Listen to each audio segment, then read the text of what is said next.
ಬೇಕಾದ್ರೆ ಹಾಕಿ ಚೆಕ್ ಮಾಡ್ಬೇಕು ಕಾಲ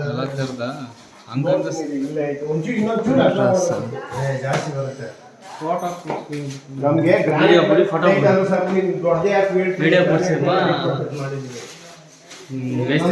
ಟೂಲ್ಸ್ನೆಲ್ಲ ಚೆಕ್ ಮಾಡಲ್ಲ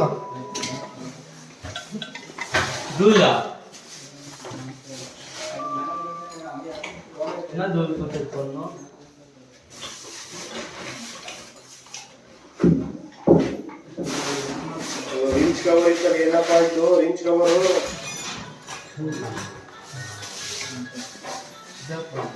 ನಾವು ಕೈ ಮಾಡಿದ್ರೆ ಯಾರು ಸರಿ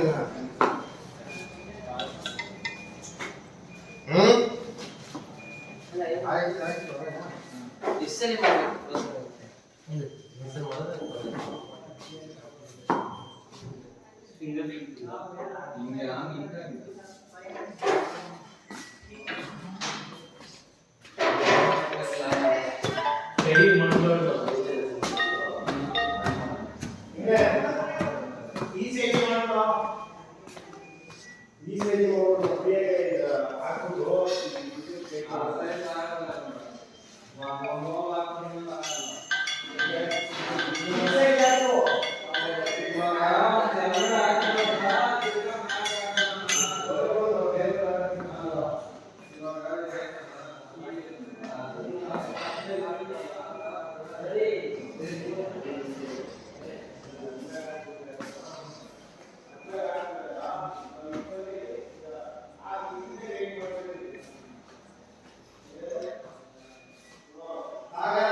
Yeah.